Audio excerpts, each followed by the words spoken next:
Start recording. Just did, okay. I'm going to do the same thing.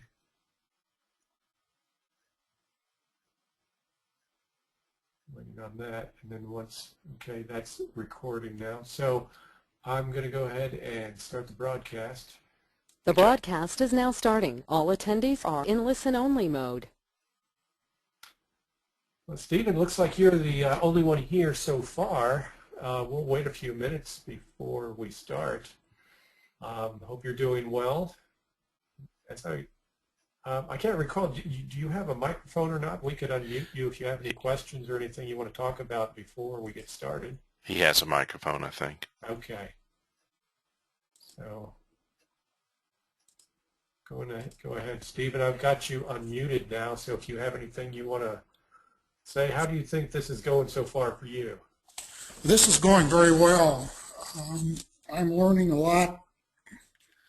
My church is looking at a fairly significant building project or purchasing an adequate facility. So the finance part of it is of particular interest to me. Well, we can help you further with that, Stephen, if you like, from our coaching services to connect you with the right people and help you kind of sort your way through it. Okay, the webinar has been very helpful, though. It's very thorough, and I can tell you've been through the learning curve.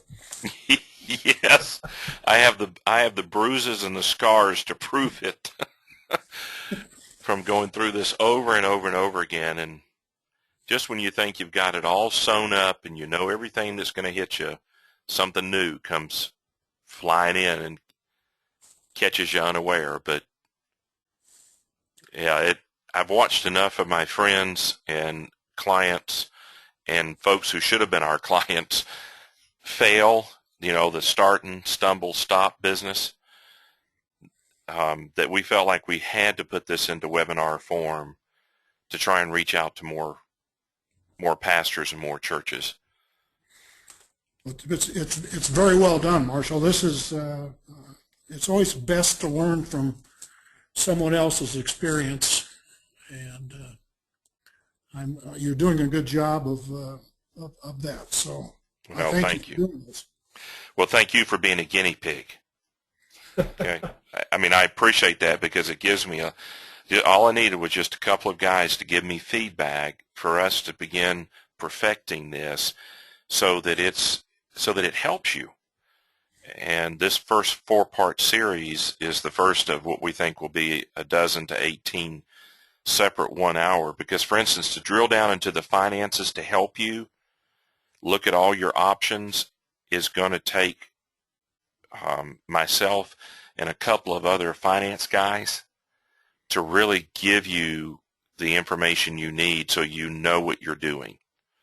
So I couldn't really drill down very deep into any one particular area as we do this. So just kind of stay tuned, if you would, and we'll drill down to each one of these areas, both your ministry and for your construction projects, just trying to get the information to you to guide you. Well, that's great, and appreciate it. It looks like we've got Nathan on board here. Nathan, do you have any questions? I'm going to unmute you. He doesn't have a microphone. Oh, okay. That's right. Well, Nathan, if you have any questions, go ahead and type them in, and we can address that before we get started here in a minute or two. Okay. No questions right now from Nathan. All right. I got an email from Pamela earlier. I think she was aware of the webinar, but we will have the recording. Has anybody had any problems with the website and viewing the recordings later? Stephen, has that been working out for you? Yes, very well. Okay, great. You want to make sure that that's easily accessible and that you can get all of the pieces and parts, because I know Marshall talks about a lot of different resources, and we're trying to get that all available for you also. Okay. Well, if there are no questions, give me a second here, Marshall, and I'm going to optimize my screen for the recording. All right. If you want to go ahead and get started, Marshall, and show your screen. All right, we're good to go then? All right. Let's see. Okay. All right. Thanks, Marty.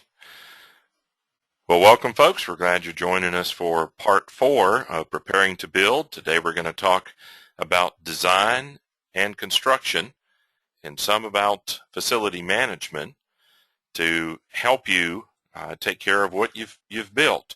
I'm showing this to you for the 4th time to make certain it's drilled into your mind that there are at least 5 areas. Often facility management is not considered, and we want you to consider each part of this. And today we're going to talk about design, and this project timeline should be burnt into your mind as well. If you don't plan well, it's hard to spend your money wisely. And of the principles or parables that are taught in the New Testament by Christ, you'll take note that those that do well, that steward well their opportunities and talents, are rewarded, and those that don't are not rewarded, are punished. And so we want to help churches prepare well, plan well, so they can design and construct and then manage what they built in a way that honors God and is useful in carrying out their calling as a church. I'm going to talk to you first about developing construction drawings. To refresh your memory, we have talked about getting your house in order with your ministry, your money, and gaining momentum. We have talked about building your team, both the folks in your church family and how to put together your building team and your subcommittees, and then selecting your delivery system and the industry professionals that you're going to make a part of your team to deliver for you what is needed in North America to make it happen. You have to have a licensed professionals, architects, engineers, and so forth, builders, and others that have to be licensed and permitted to work in your area. You've got to build a team of people. We talk about bringing them in up front so you can get all the counsel, consulting, and coaching from them to assist you in developing your master plan. Your master plan is that which shows the full development of your church property, your church campus, showing phase 1, 2, 3, and 4 as you look down the future, and as your ministry were to grow and develop, what would you build in order to accommodate those that you reach with the gospel? And as you grow them up through your ministry at your church, what is that going to look like on your campus? So all those components, once you have your master plan developed within your financial capabilities, so your wish list that you want to do on this first phase of your master plan, phase 1, you have a floor plan, elevations, a site plan, maybe some kind of animated presentation to present to your church family and the community, perhaps the government officials, your lenders, and others who are key stakeholders in your process. You want to make certain that what you wish to do is within your wallet, your financial capabilities, and also within what you believe God would have you to spend within what you can spend. In other words, just because you can afford $4 million does not mean that you should spend all $4 million. Once you have everything in order, you got a letter committing to you from a lender, you've got pledges, and are looking at your first fruit and what percentage of those are going to come in, and you've got your cash on hand. Maybe you've liquidated other property the church owns or some other things, and now you're ready to go with your ducks in a row, with your house in order, your finances in order, your team in order, a plan that you have hammered on, and now you're ready to release these people, the industry professionals, to develop your construction drawings. In a master plan, you have just 2D floor plan and an elevation. There isn't the structural, mechanical, electrical, and plumbing and IT infrastructure and your AVL infrastructure and your furnishings and your cabinets and your whiteboards on the wall, all the things that would go into your building that you're building, those are not necessarily shown on the master plan. There's certainly the MEPs are not there. But you've got to coordinate all the disciplines together. The architect, he is the leader of the design phase. He is coordinating the engineers, both civil engineer and the MEP and structural engineers, the interior designer, who is giving input and puts under the magnifying glass, under the microscope, how you function. And so, for instance, my wife, she goes and helps someone think through exactly what's going to be against every wall, under every window, on in every floor space, exactly what's going to be in there and who's going to be in there and how are you going to educate. So they're working not only to pick out the color of the flooring and the walls and the ceiling and the kind of fixtures you want, hardware on the doors, but thinking through every part of that.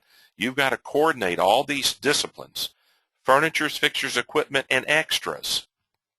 You would do well if you're building educational building, fellowship hall, or auditorium, a worship space, to have the folks who are providing your chairs, cabinets, desk, marker boards, and even the electronic or intelligent marker boards that are available in the industry today. You do well to have them in there, because what if you think it's one size and it ends up being another? So you want to look at all of this, and during the construction drawings, you're trying again to do this so well that you have thought through every part of this. So you have to coordinate all these people. Then you want to review the construction drawings as you have all these people playing together under one contract or under separate contracts or in groups, that you're going to review the plans at various stages. What I mean by this, the architect, as he finishes his plans, he is doing it in stages. He is finishing it 30% done, 50% done, 65% done, 85% done, 100% done.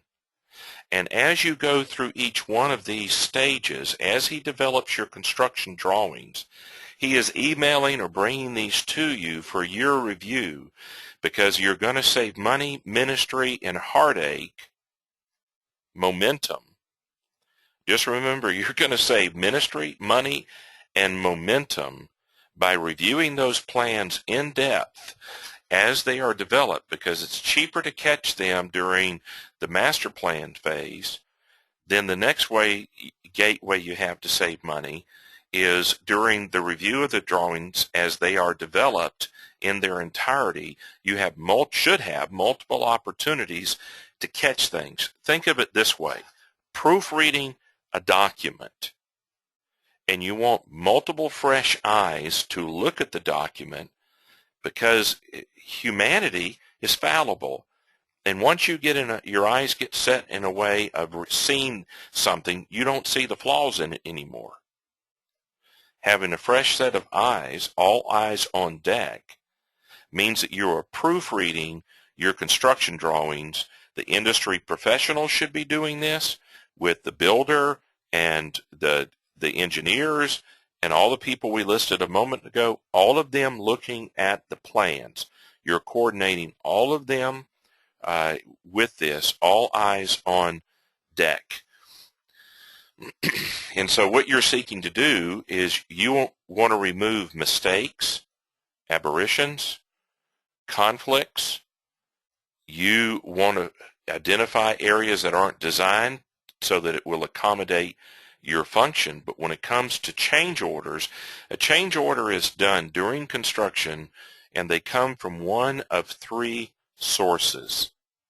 Change order, and I'll just walk you through an example, is when the builder comes to you, or a subcontractor comes to the builder and to you as a project manager, and points out to him that the plans, something's not right, or someone has come and changed their mind about something because it wasn't thought through, or they had a new revelation, but they brought some change, maybe to move a door.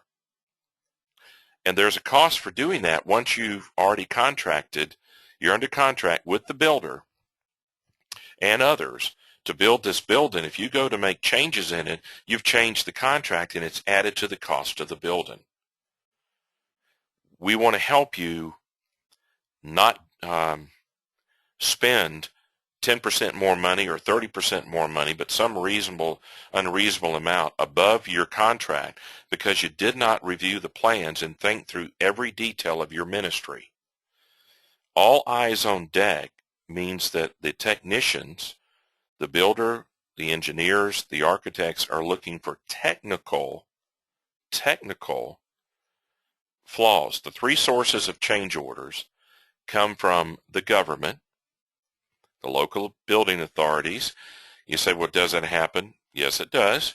In a project that national builder I worked for, they were building for a church in Southeast, got the building up, all the plans approved, permitted. The last person to sign off on it was the state fire marshal. The local fire marshal decided that the auditorium needed to be sprinkled, have a water system in it, so that if they had a fire, it'd rain on this church. Put out the fire, preserve the people, and that's why you have this sprinkler system in buildings. But he waited to go override and work to get it done, and he overrode the state fire marshal, which is the last person to sign off on a set of plans in this particular state, and all the others. We had to stop sheetrocking. We were sheetrocking the building. Pull the sheetrock down, go get an engineer to design the system, go back and retrofit the system, install it. Took 3 months and $80,000, and this was some years ago. Today it'd be much more to pick up. Well, that's an example of the government coming in, but sometimes I may walk into you and go, you need more fire extinguishers on the wall. We really got uncomfortable with something with fire protection or some other area that they may produce it. Doesn't happen all the time, but it probably will happen at some point in your project. The second source of change orders on a job is that the contractor points out an aberration, a mistake, a conflict in the blueprints. And understand that these blueprints may be 100 pages or 50 pages or 80 pages long. They're 2x3 or maybe bigger set of plans sitting there on the drawing board or in the construction trailer. And all this 2D, not 3D, it's 2D. And you're trying to show where the plumbing and electrical wiring and HVAC are running together in the walls and in the roof and in the floor at times. And to see that 3D, you could see how they fit together, but to end up with a conflict, something's got to change. And so they may come to you with a change and say, are you going to move the ductwork for the HVAC, or are you going to move the electrical conduit? And you move the electrical conduit, I would imagine. That's a change order. If you can catch these by having sufficient team members involved that have skin in the game and are good at doing this, you will catch it. The third source of change orders, government, the designer, and the third one is the owner, the church. Do you want to guess which one brings the most change orders during construction? The answer is the church. So if we can help you review these construction drawings at 30%, 50%, 70%, whatever percentage the architect presents them to you, they all may do it a little different. You have an opportunity that time, along with the industry professionals, to identify any cost overruns and potential cost overruns, potential change orders, potential conflicts. But also the second part of this is that you, as the people, as the church that is doing the ministry in this building, you ought to put all eyes on deck, not necessarily to have them catch potential change orders, but to have them catch anything about that design that isn't going to let you function or do your ministry as you want to do it. And so I would tell you, as you go through this, that there are several things you ought to do. Number one, I believe you ought to go through excruciating detail every ministry space, room by room, and list everything that is needed for that space. Get your interested people or groups of people together to help you do this work, meaning ministry directors, your subcommittees, your key lay leaders, your directors of this, that, and the other. And if multiple ministries are using the space, then you've got to orchestrate all of them together. So if you're going to, let's take for instance, you're going to have a kitchen attached or in your new fellowship hall or gymnasium. And you're going to bring together a group of people and take that subcommittee, that kitchen subcommittee, to literally identify every bowl, spatula, paper towel dispenser, drawer and cabinet space, outlets, burners, on and on you go, that is needed for the kitchen. So you're looking at the equipment, and you're looking at the utensils, and you're looking at the food that you're storing, you're looking at your appliances. Then you're going to bring in the people that use it. Let's say that in your kitchen you have 5 people in your kitchen doing preparation and service at a time. I just pick 5. It could be 10, it could be 2. And you have them set up in zones where you've got a preparation, a cleanup, and a service zone. So you got 3 separate zones. You may have 8, but I'm picking this for you. Those people need to spend some evenings and weekends taking those drawings, meeting together, making their list, identify everything, the way they work together, how you use your sinks, how you use your stoves and microwaves and refrigerators and freezers, how you use your cabinets and what you store. You have to think through the wear and tear and what quality, and furnishings have stamina, durability, endurance. And if you're going to have a food pantry and you're going to give away food, or you're going to serve homeless people meals, or you're going to have an inordinate amount of banquets and meals in your fellowship hall or gym, you need to think through what quality, what size, and how many, and where they're located in that kitchen. And so you identify what you have, what you don't have that is needed for each space, and what will have to be purchased or donated, and you prioritize them. So in every space, you are identifying all the requirements.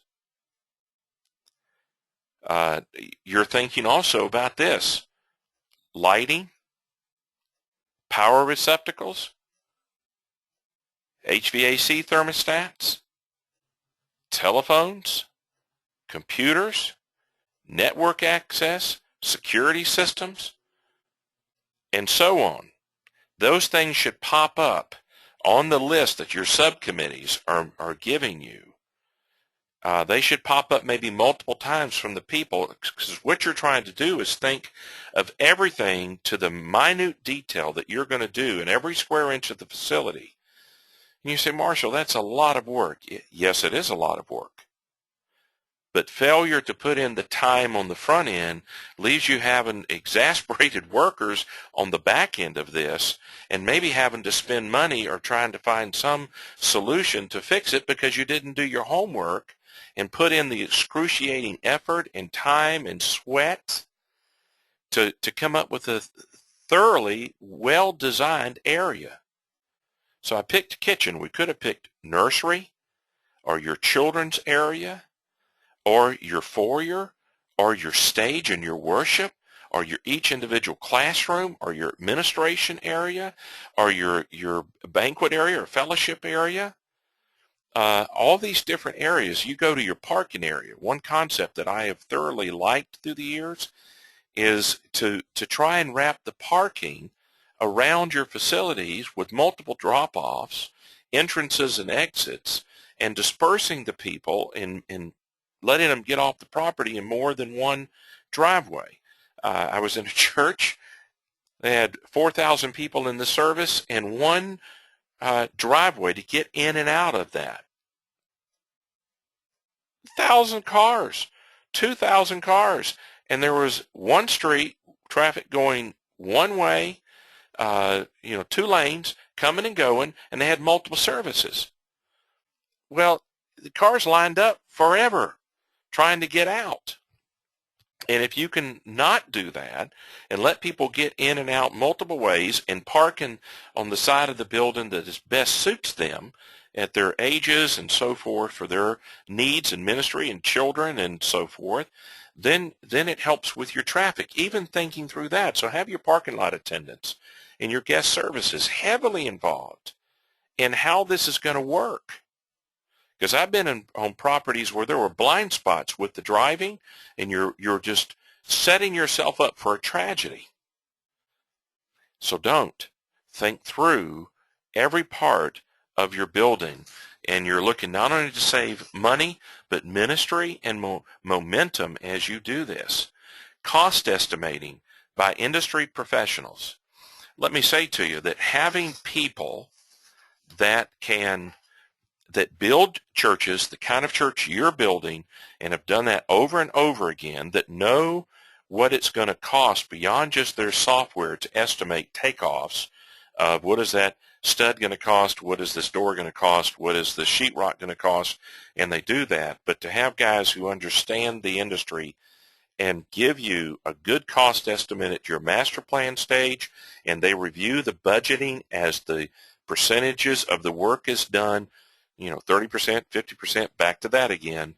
You're having them review the budget, review the cost, trying to identify anything that is going to drive the cost of this beyond your budget, which, again, your budget is to have contingency money in it, a margin of safety, 5%, 10%, whatever you feel is needed for the unknown and unplanned. The more detailed your planning and designing is, the less contingency, I would argue, you might need to reserve. The more vague the design is, and your part as the owner is, the more contingency money you need to set up. So try and identify the problems. Get cost estimating for every part of your building and every player in your building. Orchestrate and coordinate all of that into your master total project budget, so that you can come up as the plans are finished and you're ready for the plans to be stamped, and the architect says, I'm done designing, and you've approved it, and everybody has their part finished and you're ready to go. You get the final cost estimate, but you've been doing this from the very beginning, the early days of preparation, and now you're practiced at making the sacrifices and hard decisions all the way through this process. Now maybe you're 6 months to a year into this process. You can do it quicker. You can do it in 3.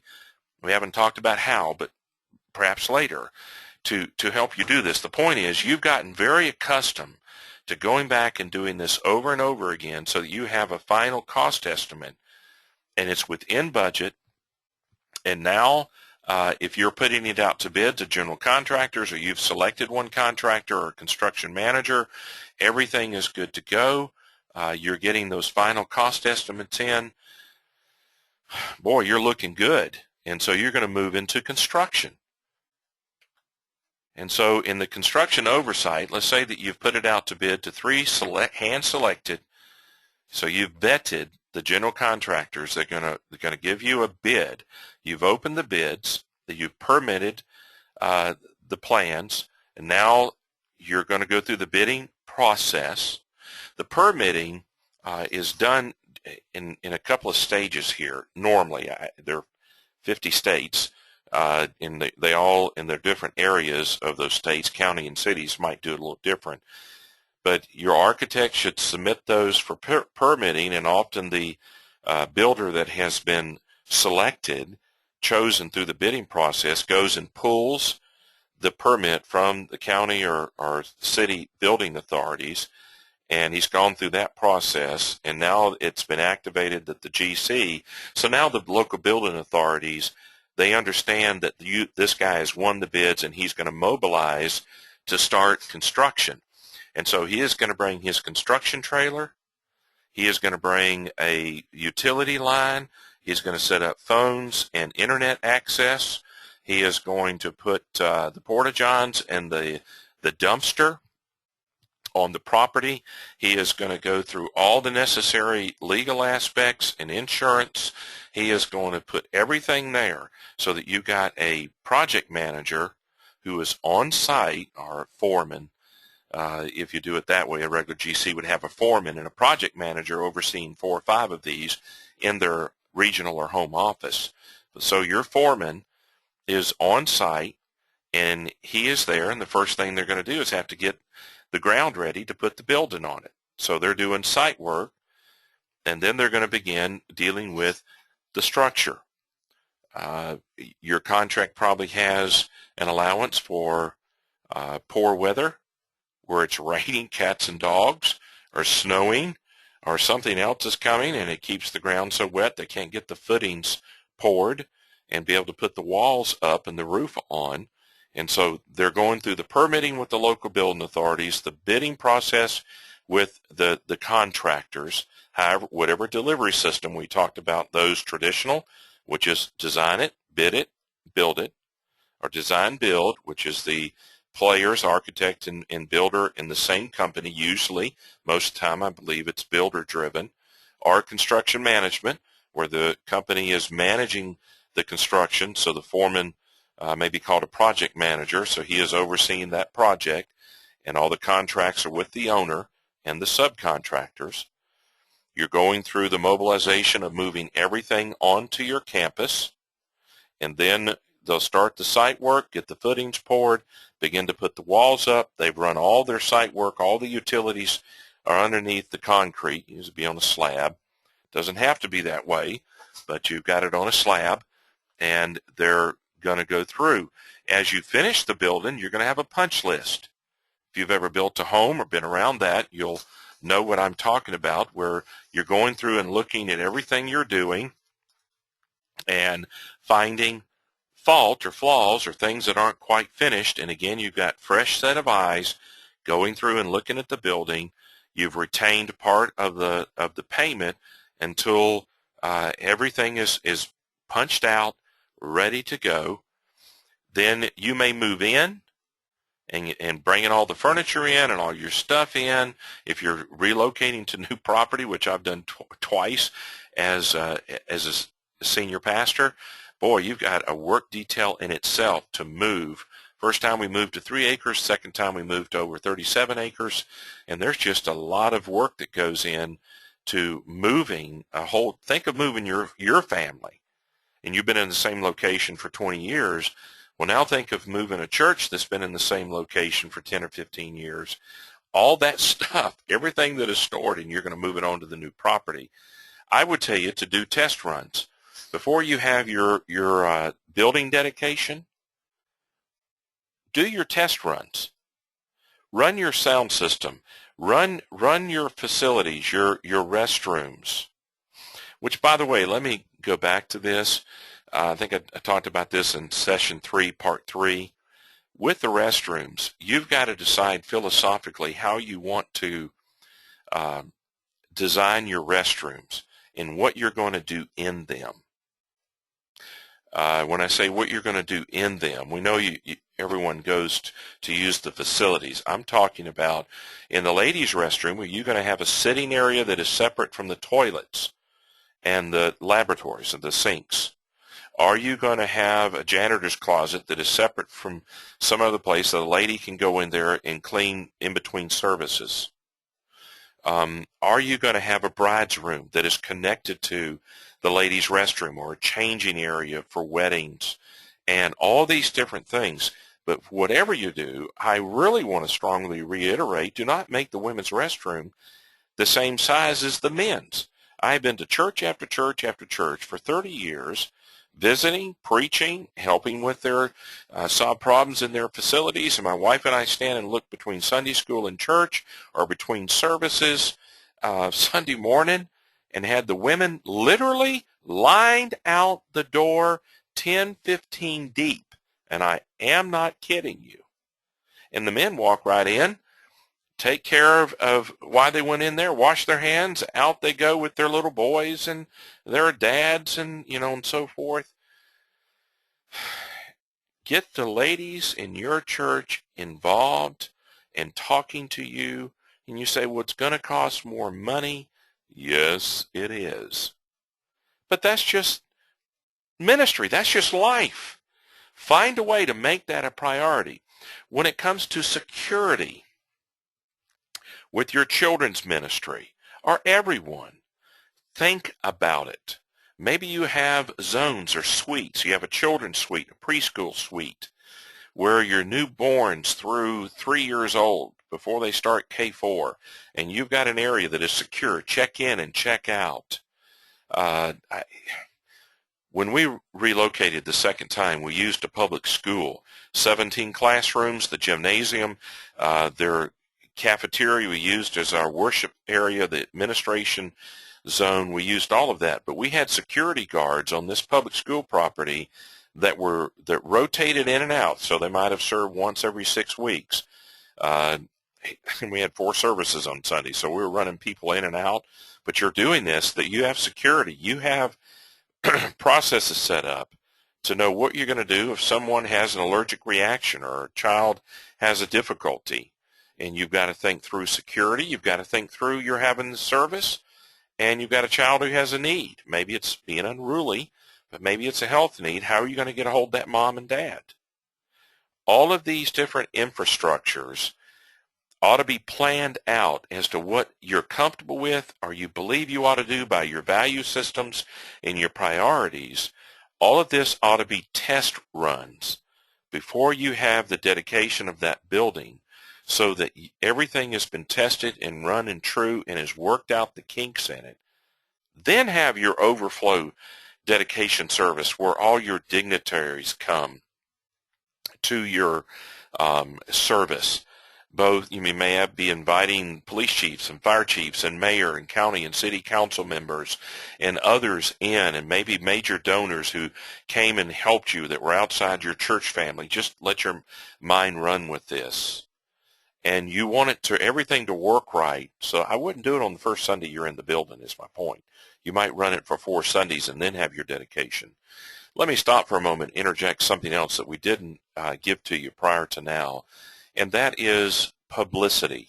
Now, I talked about in the preparation stage of getting your house in order and preparing your church family and how to tell if they're ready. But publicity means that you're announcing this to your church family so that you develop ownership and buy-in, but also into the community and into the government and into other churches and other ministries in town that ought to be watching you. You want to make certain that they're cheering you on, that they're in your corner, that they're glad to see your ministry develop. Sometimes they won't be. Sometimes they don't like where your property is. Maybe they feel it's an inconvenience. Pick your item there. But you do want to use publicity to promote and communicate to everyone what's happening.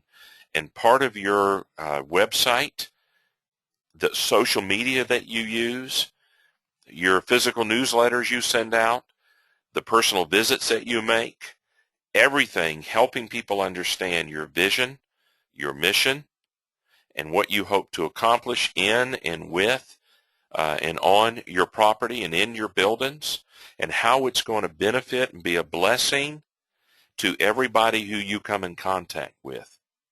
But you want that test run so that you have thought through everything. Then you occupy it and you begin to move into the next phase, and that is facility management. You have a warranty period, and the warranty period for a general contractor normally is 1 year. So you want to navigate your way through the warranty period. But let me suggest to you, let's say that you have an existing piece of property and you've got, an auditorium, a worship space, sanctuary. You've got educational space and fellowship space, but now you're going to build a new auditorium, and you're going to redesignate or repurpose the old auditorium, and you put this in there. You really should develop your plan and your procedures for your new facility. Your operational manuals of understanding and pulling together, perhaps electronically on your computer system, but also notebooks if you wish, but you're going to put those together, maintenance schedules, and manage the warranties that you've got. Some warranties are longer than a year. And so you want to know what those are so that you know how to follow the manufacturer warranties on your equipment and follow the details, do what is necessary to steward those warranties. Then, of course, your building is to function for a year as it was designed and built. Remember, you chose the quality of every aspect, every part of your building. So my suggestion to you, a door that you're going to open and use 1,000 times on Sunday and maybe 100 times a day during the week, you might do well to consider putting in a door and a framing and everything else that goes with it that can withstand the wear and tear and the use that it's going to receive over time. And so if you put in something that costs $1 instead of $5, on certain items you should have spent more money and gotten more durability. But managing your warranties, everything has a life cycle. You project out what the life cycle is going to be, and you want to design your building with the life cycle quality, length of time, and durability, and the quality of it so that it lasts. And so you want to spend your money wisely in the right parts of your building. That's why going through in every detail, looking at how you're going to use and how often you're going to use everything, it may help you decide on the quality level. I tell folks it's Chevrolet, Buick, Cadillac. Chevrolet, Buick, Cadillac. Cadillac being top shelf, Buick being intermediate, and Chevrolet being the basic. Well, you want to look at your building and decide what part of your building, if any, do you want Cadillac, both not only in the quality of it, how it looks, but also in the durability and functionality of it, that it needs to last. And so you do want to think through this. Develop your annual budget, your staff, your materials, your equipment, so that you have thought through in your operational manuals, but now you've got to allot sufficient money to it, and not to alarm you, but to take care of a building. I've been taught by facility managers that the budgeting for running that facility is $4.50 to $6.50 per square foot for each year. What happens when you don't keep your facilities, equipment, cabinets, everything up and maintain it, keep it in good working order, and replace it as you need to, is that your poor stewardship is going to come back later and bite you. It's going to snap at you. You either pay now or pay later. It'd be better just to pay now and not have to pay later. But you've got to think through who's going to clean it, who's going to maintain it, who's going to repair it, who's going to change the filters, who's going to deal with light bulbs, who's going to monitor how much utilities the cost is each month, who's going to look and keep up with the life cycle of everything. To give you some idea of this, and not to belabor the point, but my wife was an interior designer for a good-sized Christian university, and she learned that commercial enterprises, hotels, restaurants, where they had people running in like you do a school, they're coming in and wearing out the carpet, the table, the chairs. They're using the facilities and going through it over and over and over again.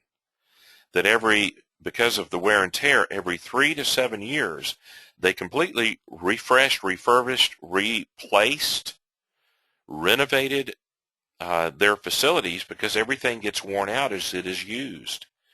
Secondly, there was the fact that if they just left that hotel or restaurant or store, commercial store, like it had always been, that it has a shelf life and begins to look stale and old, or people get tired of it, so they refresh it simply because doing so, they have figured out, makes them money.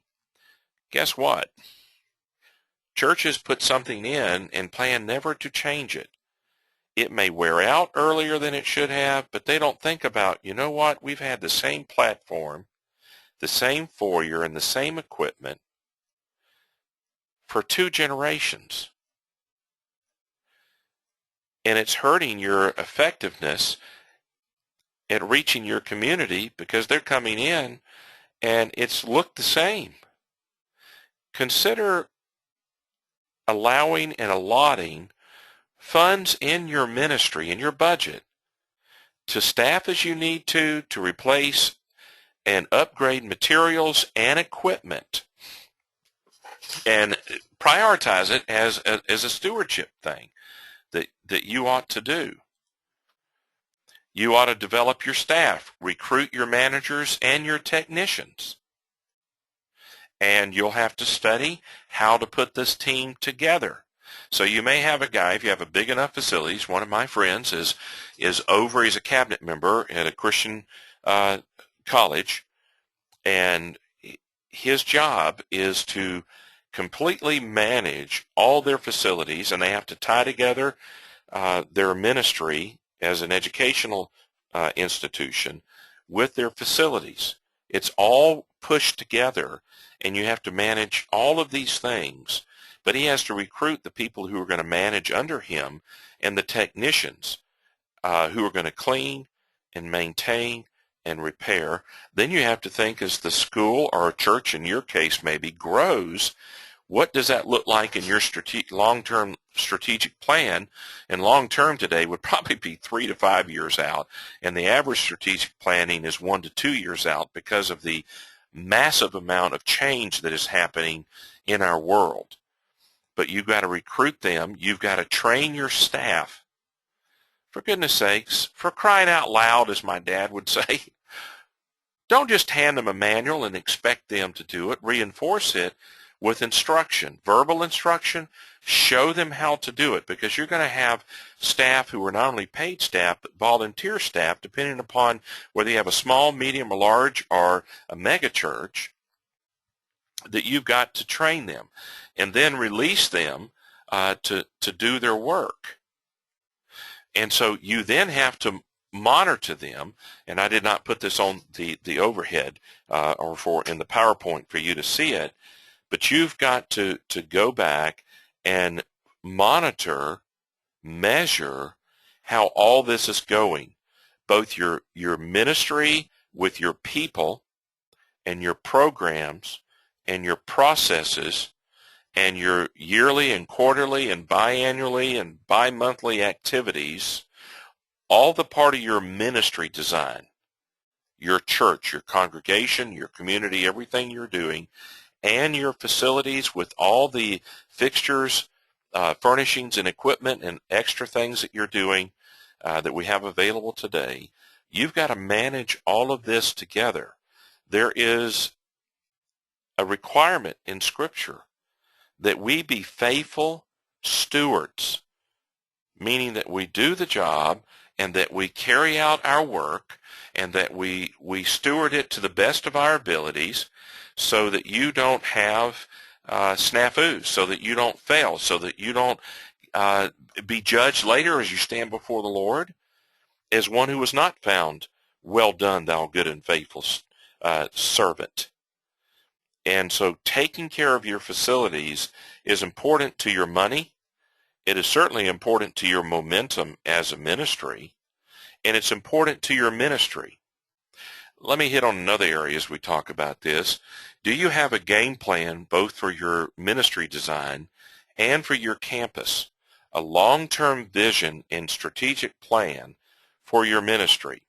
One of the problems that has driven the decline of the North American Bible-believing church in this country is that we have been living in a culture that has changed and is changing. It has gone from being favorable toward Christendom, toward Christianity, toward the Bible, and toward God, and has become not favorable or not interested. And the churches, as the culture in your community has changed, your church has not changed in how it does ministry. And then secondly to that, if your ministry design is not continually upgraded and monitored and examined and evaluated as to how it is functioning, then you go into your facilities, and if you aren't changing those. So let me encourage you, if you go add a new facility to your existing campus, and your buildings were built in 52, 62, 72, 82, and it's been 30 years, your building was designed for a couple of generations ago. Is it still effective in being an outreach tool if you have an attractional model church?